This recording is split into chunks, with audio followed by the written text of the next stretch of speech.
संधी साधून आली आहे तर होईल म्हणते व्यक्त. नाव घ्या नाव काय घ्यायचं, नवरोबाला शेवटी आहोच म्हणायचं. निळ्या आकाशात चमचमणारे तारे, नाव घेते शुभांगी लक्ष द्या सारे.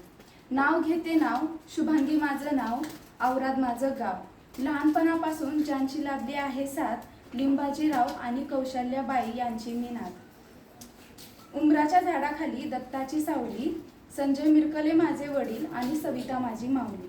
लहानपणी सर्वात प्यारी होती म्हणी माऊ, आरती माझी बहीण आणि अवधूत माझा भाऊ. माझ्या प्रत्येक सुखदुःखात धावून येणारे असे माझे भाऊजी बालाजी भंडारे. माहेरची ओढ वेगळीच असते बाई, स्वयंभूराजे आणि ग्रंथाशिवाय मला अजिबात करमत नाही.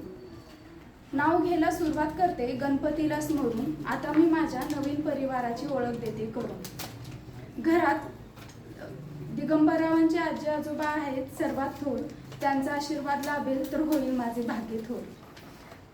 घरात ज्यांच्यामुळे सर्वांचे चेहरे असतात नेहमी हसरे, स्वभावाला एक नंबर असे माझे सासरे. साध्या वरण भातावर साजूक तूप घालायचं, रूपावंत बाईंना आता सासूबाई म्हणायचं. छोटी छोटी म्हणत घरभर फिरणारी नंदिनी आणि विश्रांती ताई आता ननंदबाईचा तोरा गाजवणार. बिराजदारांच्या परंपरा जपण्याचा मी संपूर्ण प्रयत्न करणार.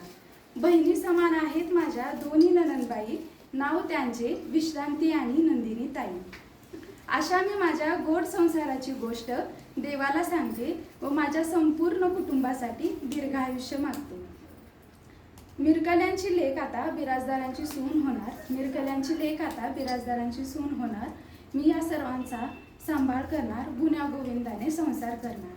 लक्ष्मीच्या रूपाने उमटतील माझ्या पायाचे ठसे, लक्ष्मीच्या रूपाने उमटतील माझ्या पायाचे ठसे. मी माझी नव्याने ओळख करून देते, मी सौभाग्यवती शुभांगी दिगंबर बिराजदार असे. जमले आहेत सारे बिराजदार यांच्या दारात, जमले आहेत सारे बिराजदार यांच्या दारात. दिगंबरराव तुमचं नाव घेतलं आता, घेऊन जा सोबत घरात.